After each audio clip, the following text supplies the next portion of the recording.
Hello, ladies and gentlemen, boys and girls, people of all ages, sexualities, and identities, and welcome back to another Doctor Who review. And today's Doctor Who review is The Savages. So before we continue, ladies and gents and others, there's going to be major spoilers. If you have not watched this DVD yet, if you've not watched this serial yet, please do not go any further, because I'm going to go into great detail, very great detail indeed, into this story. You have been warned. The Doctor and his friends land on a planet in the very distant future. And upon landing on this planet, the Doctor uses his ticking clock device in order to roughly make sure he's on the right time scale. Dodo and Stephen don't quite believe that they're in the far future, because everything around them looks rather primitive.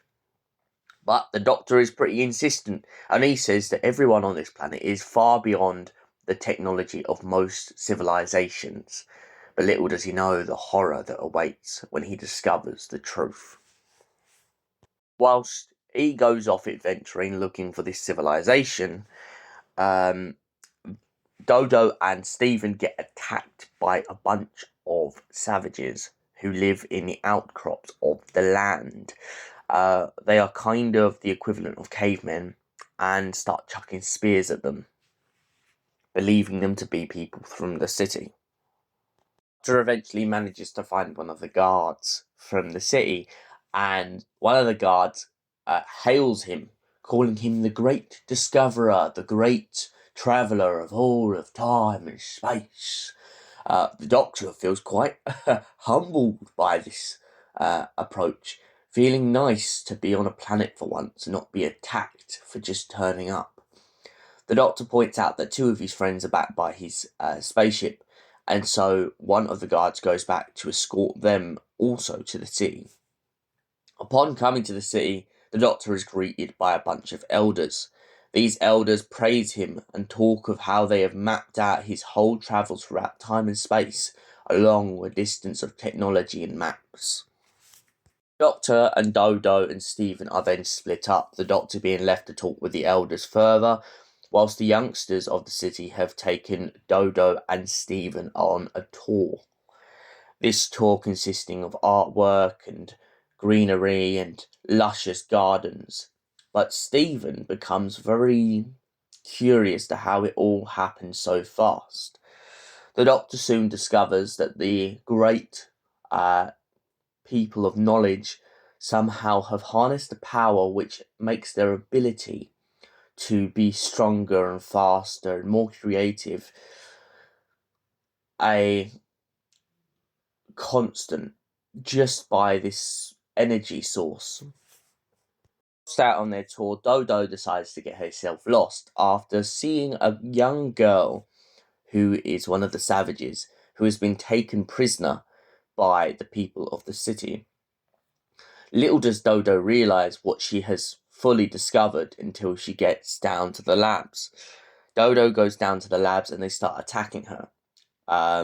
Dodo starts chucking chairs and threatens to break the machinery.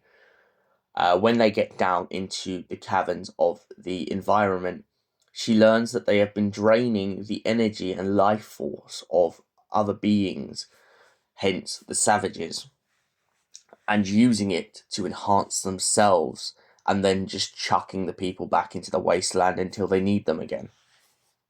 Doctor starts to suspect this after he is reunited with Dodo and Stephen after they find Dodo when she went missing.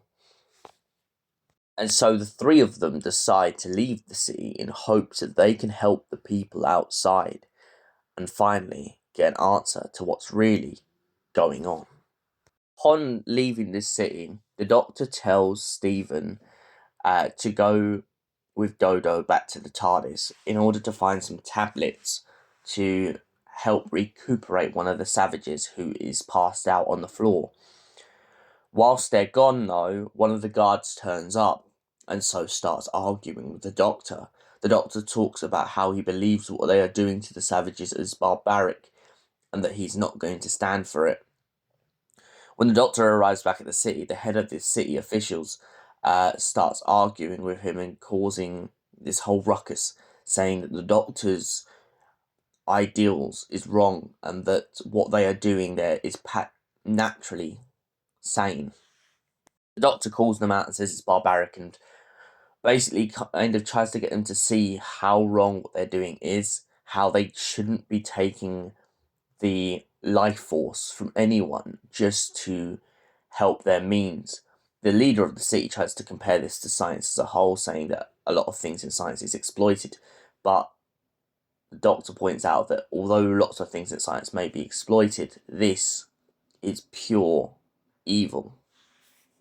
Upon seeing that the Doctor has disappeared, Dodo and Stephen decide to help out the stranger.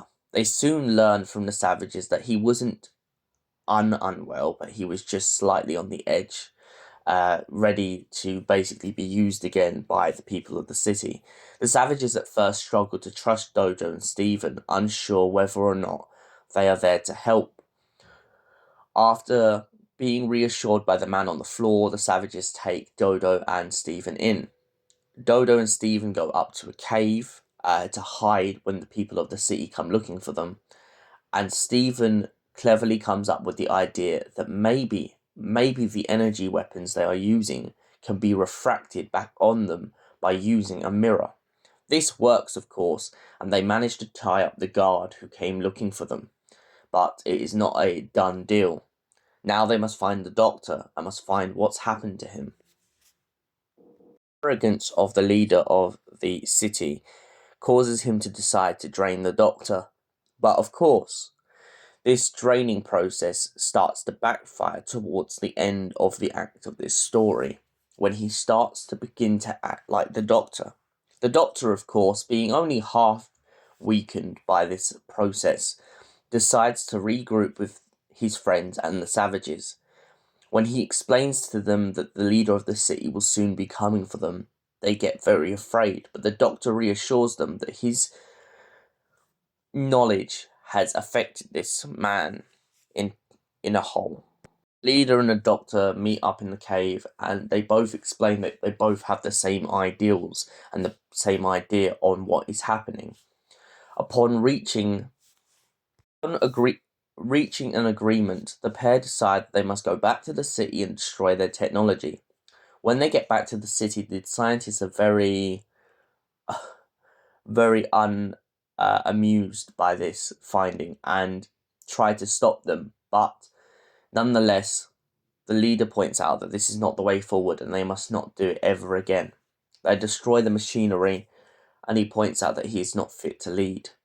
In turn, the savages and the leader decide to elect Stephen as their new founder of their civilization, pointing out that he is strong of heart and has a good character and can tell them when they're doing things wrong.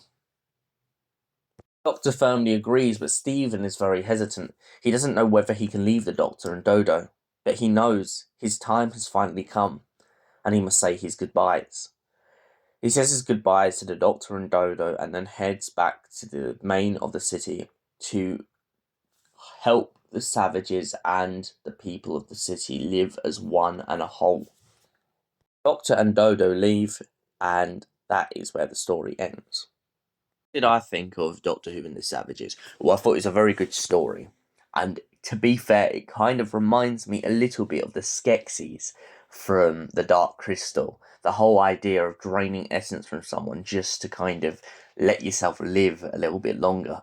But in this case of this story, of course, they're not trying to live longer, they're trying to have more talents, be able to be more advanced, and they were draining the savages to do it.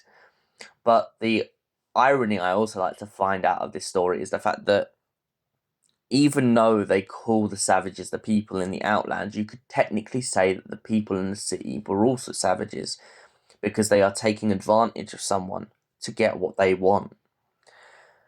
What would I score this episode? Well, I feel like it should have been a little bit longer. I feel like there was a couple of scenes where we could have learned a little bit more about the city, and for that reason, I'm going to give it a solid 7 out of 10. Thank you for watching, and we will see you in the next Doctor Who review. Until then, goodbye, and allons-y.